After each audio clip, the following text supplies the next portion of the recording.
I certainly knew Afghanistan mostly as a war-stricken country. It's kind of one of those things, it's just like, well, what about the people? Like, I want to know their lives more. And what is this mountain community, what are these mountain girls like, you know? Like, these I feel like are my people.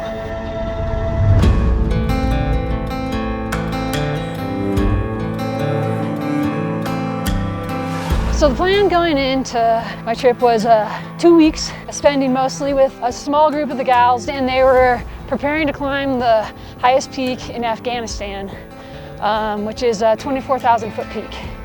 So I was going over there to spend time with them to help them train for this trip that we're gonna have about 4 months after I was there. We have a lot of concerns that you don't have here, you know. Where you don't know where you might find trouble.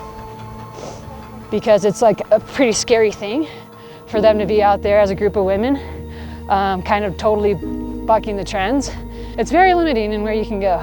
But as it turned out, we were able to go to the mountains for a week. We were given a landscape that in comparison was a lot more broad.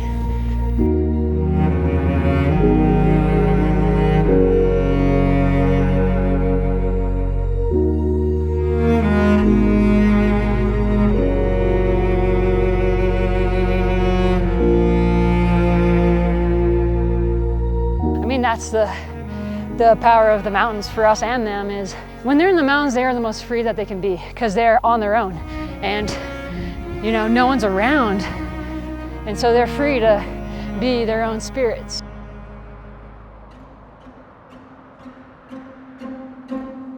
When you're walking in your ski boots, you drive with your toes. No, we go slow. Whoop. Yeah, not sprinting. We use the edge. One ski at a time, parallel. You know, what I take for granted, they were doing for the very first time at the age of 18. Oh, okay, yeah. Okay, right, you will never make it if you sprint. Okay, right.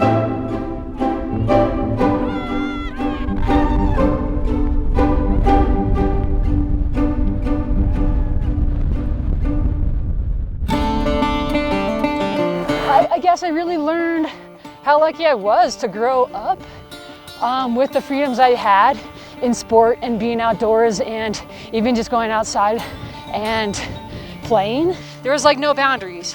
We were invited to get dirty. It was all about play. And you learn a lot. You learn a lot from your errors. And you trip and you fall and you get back up. And that's how you learn on your own, and it's what makes you stronger, you know? Like, athletics to me have everything to do with a huge amount of confidence, which I did not naturally have as a kid. I was, you know, very, very shy. Sport, especially like outdoor pursuits, running in particular as my base, has really taught me to think for myself and look after myself. My mom didn't have those opportunities when she was growing up, so she was very adamant about getting all of us into those opportunities that she missed out on. Throughout all of Colorado history, and really mountaineering history, I'd say, you have women climbing peaks. You even see old photos of like ladies in the 1800s climbing mountains in dresses. Women in America were doing it before a lot of women's rights were like actualized, and hopefully the same thing is happening in Afghanistan, where this is just like the first step.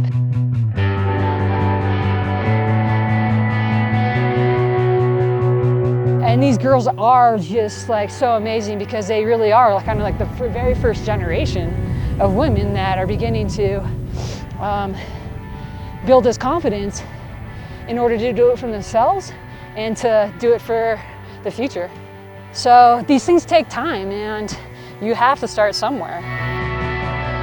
I can't think of a better environment to start in for women, leadership skills, and confidence than the outdoors, because the outdoors is just a powerful place.